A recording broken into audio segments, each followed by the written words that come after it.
Three. Magandang araw. Nandito tayo ngayon upang interviewin si Ma'am patungkol sa kanyang reliyon. Bago tayo mag-umpisa sa mga katanungan, pwede ka po bang magpakilala muna at banggitin kung anong reliyon mo? Hi, ako si Christina Cassandra Nacion at isa akong Iglesia ni Cristo. At ayun, si Ma'am ay isang kaanib ng Iglesia ni Cristo. Ngayon ay dumako na tayo sa ilang katanungan na inihanda ko patungkol sa ating paksa sa interview na ito. Unang katanungan, ilang taon ka na po kaanib ng Iglesia ni Cristo? Ako ay naging kaanib ng Iglesia ni Cristo sa loob ng maraming taon. At ang simbahan na ito ay tinatag noong 1914. And marami rin akong mga kaanib na sumasama sa pananampalataya na nagmula sa iba't ibang parte ng mundo. Hmm. Ah, Sunod na katanungan. Ano naman ang pangunahing mga paniniwala at pagpapahalaga ng iyong reliyon? Sa Iglesia ni Cristo, pinapahalagahan namin yung mga pagsunod sa mga turo ng Biblia, pagkilala kay Cristo bilang Diyos at tagapagligtas, and yung kahalagahan ng pagiging bahagi ng tunay na Iglesia. At yung isa sa mga pangunahing paniniwala namin ay ang importansya ng pagpapahayag ng mga salita ng Diyos at ang pag-ibig sa kapwa. Meron bang particular na paniniwala na naging malaking impluwensya sa iyong buhay? Yes, ang paniniwala sa pagkakaroon ng tunay na layunin sa buhay na nakabatay sa mga turo ng Diyos ay naging malaking impluwensya sa akin. And isa rin yung pagsunod sa mga utos at paggawa ng mga mabubuting gawa, which is nagbibigay ng direction at inspirasyon sa aking pang-araw-araw na buhay.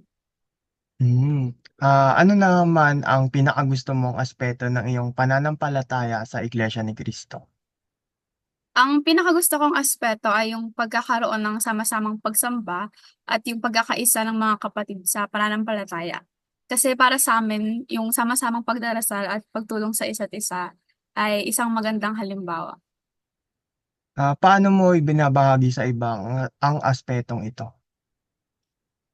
Ibinabahagi ko ang aspeto na yan sa pamamagitan ng pagkakaroon ng mga mabuting gawain, pagpapanatili ng mabuting ugnayan sa aking mga kapwa o kaanib, and yung pagtulong sa mga outreach programs ng simbahan. And palagi ko ring sinisikap na ipakita ang pagmamahal at pagkakaisa sa mga tao sa paligid ko.